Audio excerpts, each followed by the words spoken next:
Funding for the Nashville podcast comes from the Hal Allen Clinic, specializing in minimally invasive robotic spine surgery and laser brain tumor surgery. For 40 years, the neurosurgeons of the Hal Allen Clinic have been national leaders in brain and spine surgery. Nashville Public Radio serves Middle Tennessee in many ways, every day, including through this podcast. You can support it by leaving a review or rating, by telling a friend about it, or by contributing at WPLN.org/give. This is the Nashvillager Podcast.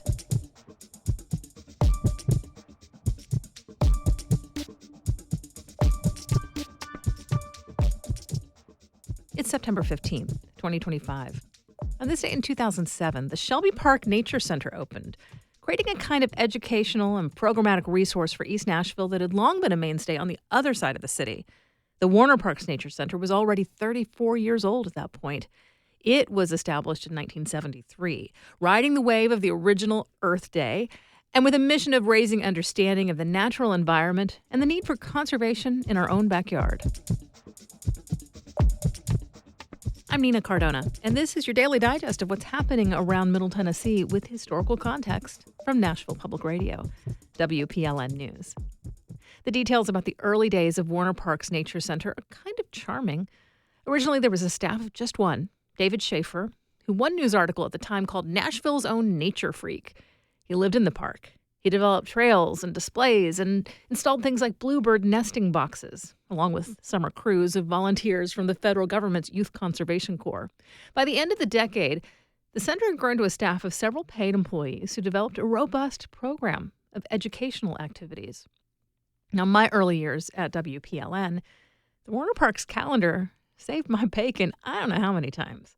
For years, one of my responsibilities was a community events calendar that we broadcast on the air every morning called Happenings. I had to fill more than 3 minutes each day with quick mentions of concerts, lectures, story times. Thing is, Nashville didn't have nearly as much going on as we do now. And some days I was overflowing with events, but on some weeks, when it was slow, that would have been 3 minutes every day of who was doing Riders in the Round at shows at the Bluebird. But then there was the Warner Parks Nature Center. They always had things like bird banding days or tree identification classes, calls for volunteers to help remove invasive species from the trails, or chances for small children to learn about bugs. The variety and the sheer number of events planned at the center was always impressive. I'm not sure any other organization in town had half as many free things to do, and certainly not for as many age groups as the Nature Center serviced. Towards the end of my time doing Happenings, it started to become pretty standard for the Warner Parks monthly calendar to have a collection of events the Nature Center staff was leading across town at Shelby Park. Turns out, Metro Parks was starting to build the audience, so to speak, for a new nature center there. It was a really big deal to extend that concept of education, interaction, and programming, but it mirrored a fundamental change that was happening within Metro Parks as a whole. For the longest time, Warner was basically the one park, well, okay, technically two adjacent parks, but you know what I mean, the one place that was focused more on nature than on recreation.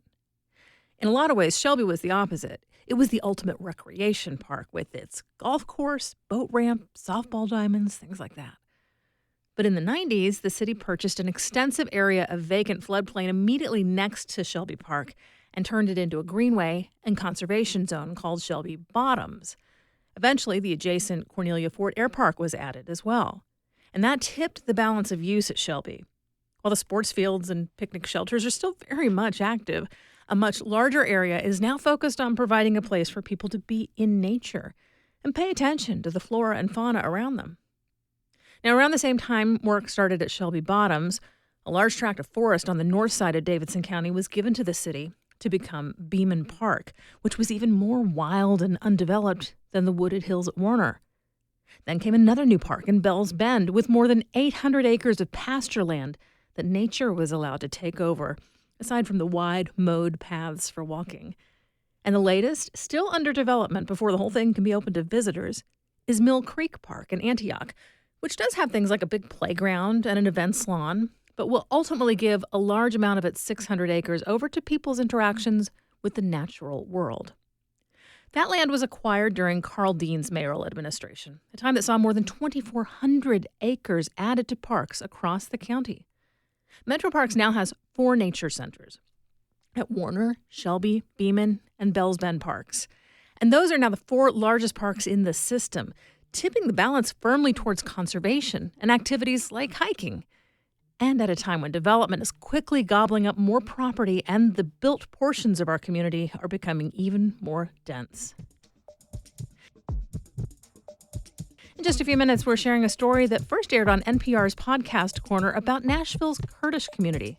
That's coming up after the newscast.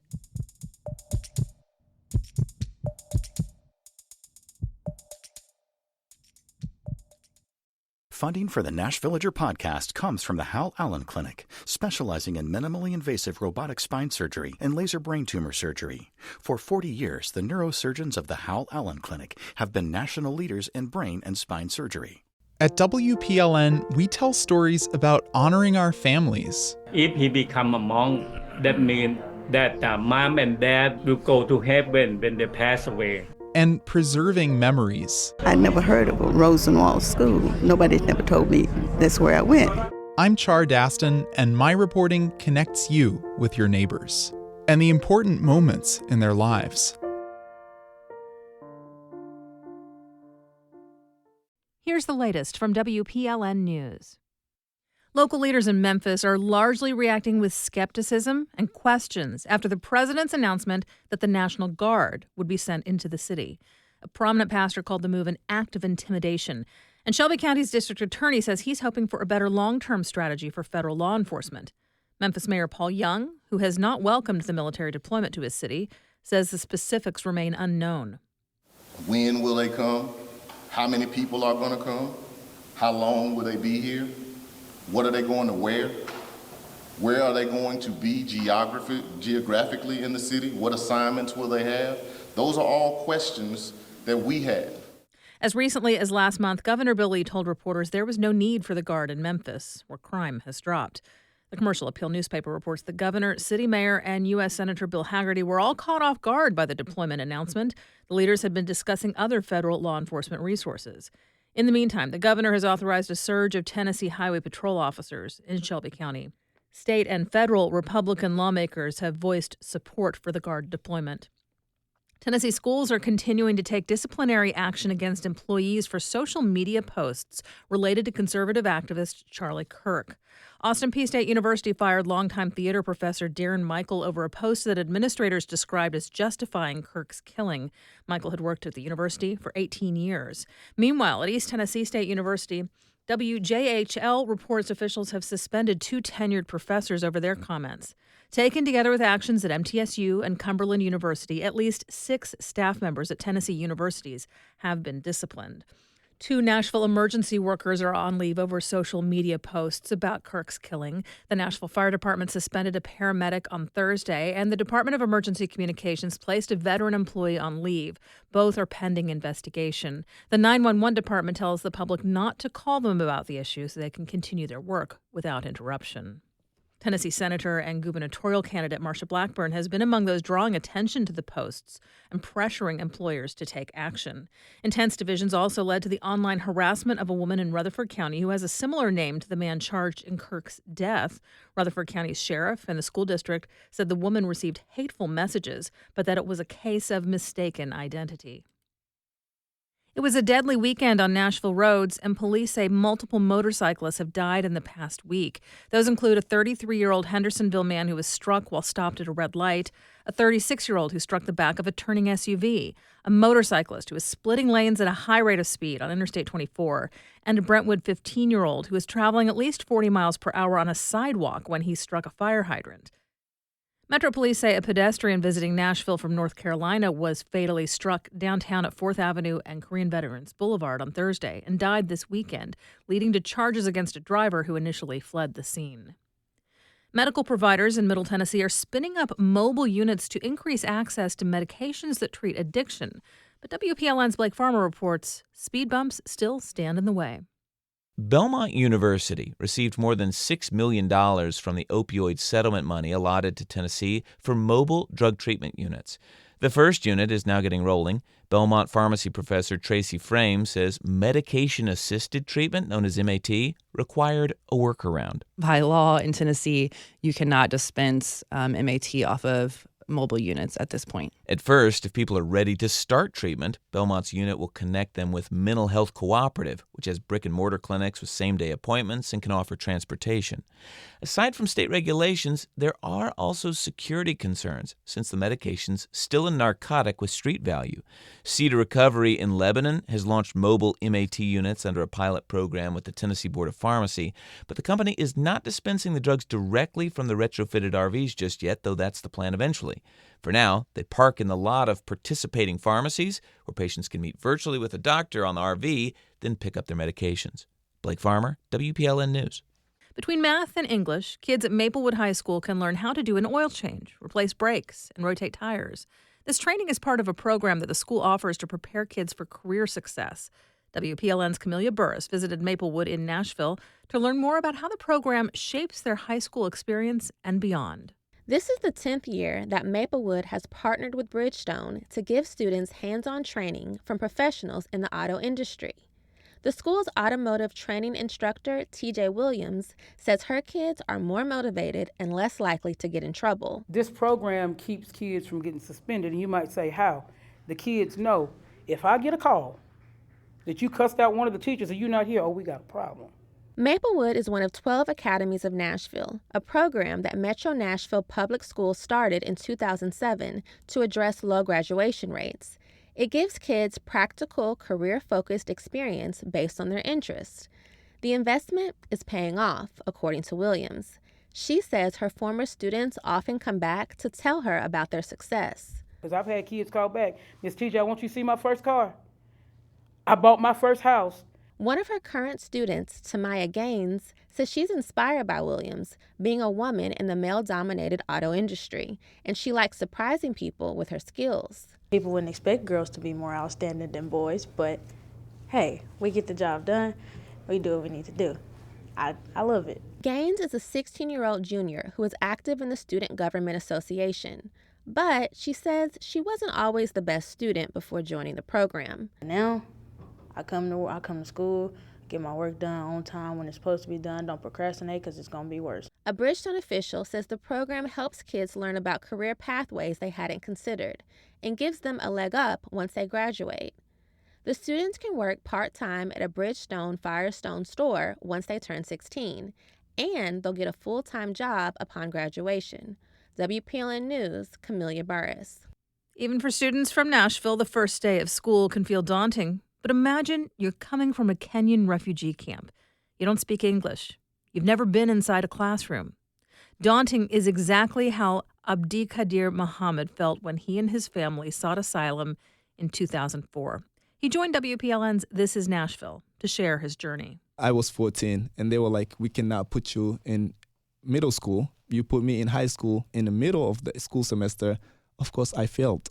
Didn't know English, didn't know when the bell rings, you have to go to different class. To be honest, I just had to follow other people that are going somewhere else. You just trying to fit in? Just know, just hoping that person, they will guide me to the class.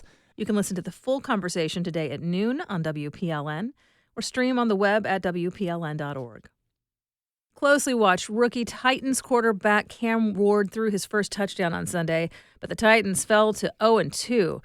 Ward, the NFL's #1 draft pick, has been taking on the physical toll and has been sacked 11 times across the two games.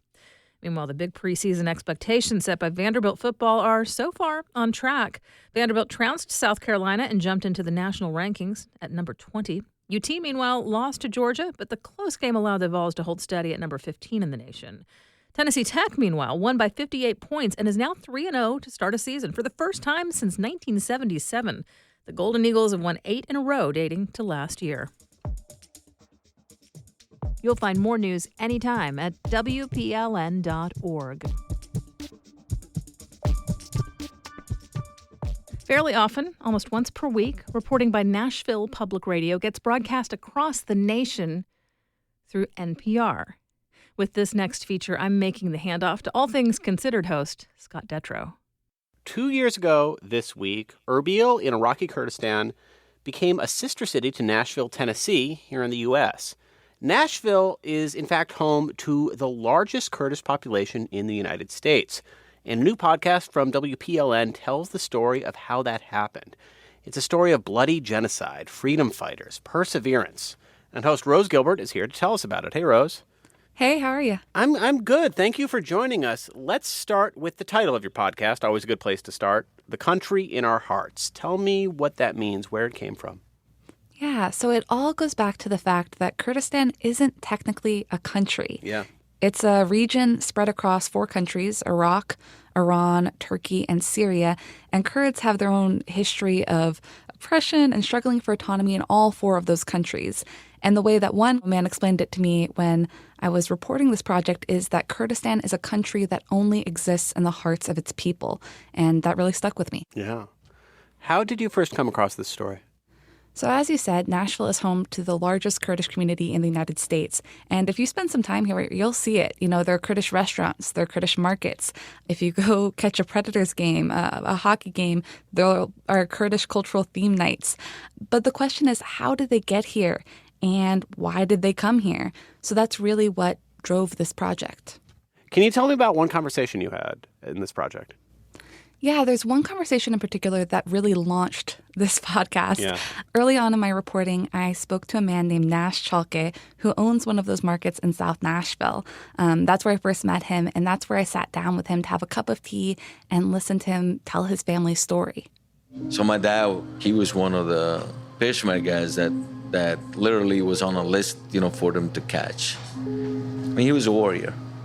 Everyone had to drop what they were doing, cooking, tending to the crops, laundry, and flee for cover.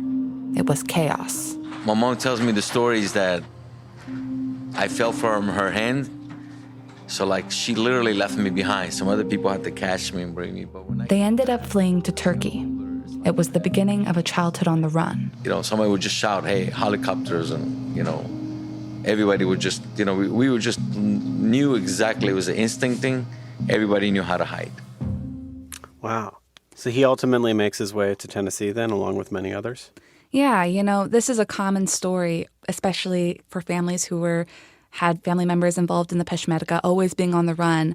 But then there was this big landmark event that happened in 1988 called Alan Fall, which was a military campaign from the Ba'athist Party, from Saddam Hussein's armies, to kind of drive out the Kurds. It was effectively ethnic cleansing.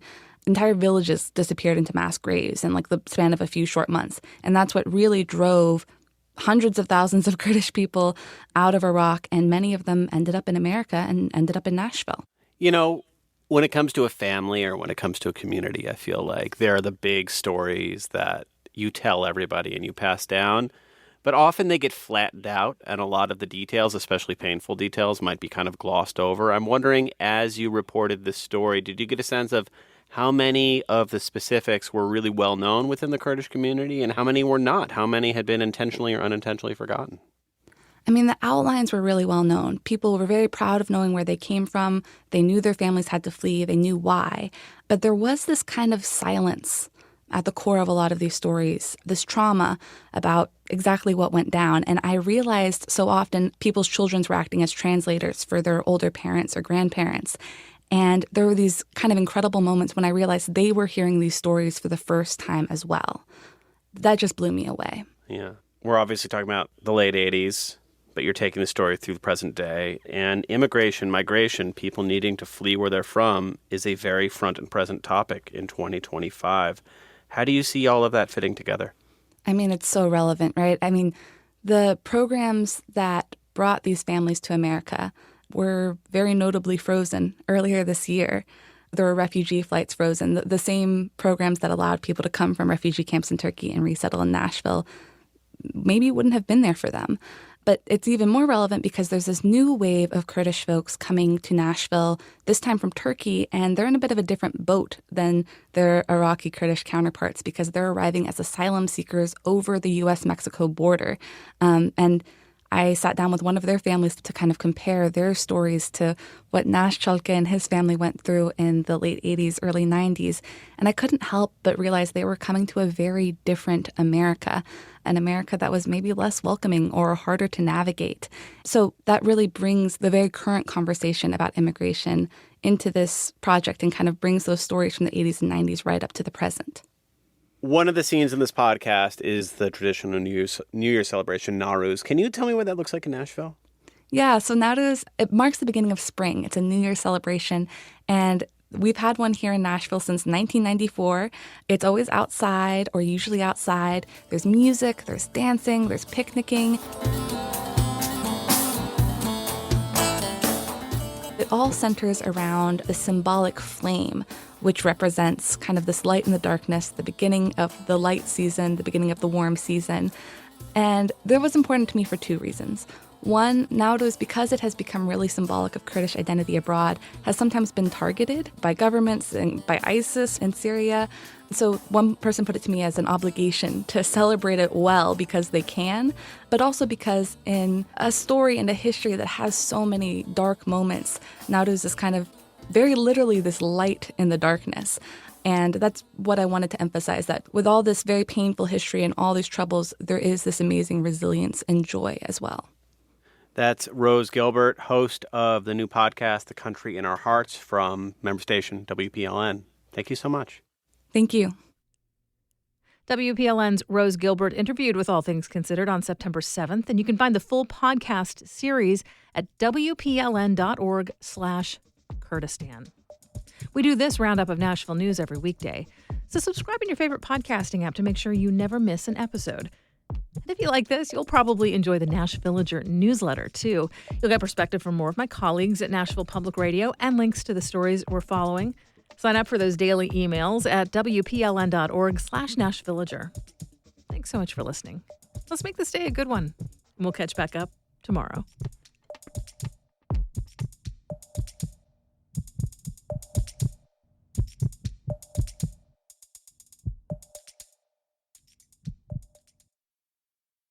Funding for the Nashvillager podcast comes from the Hal Allen Clinic, specializing in minimally invasive robotic spine surgery and laser brain tumor surgery. For 40 years, the neurosurgeons of the Hal Allen Clinic have been national leaders in brain and spine surgery.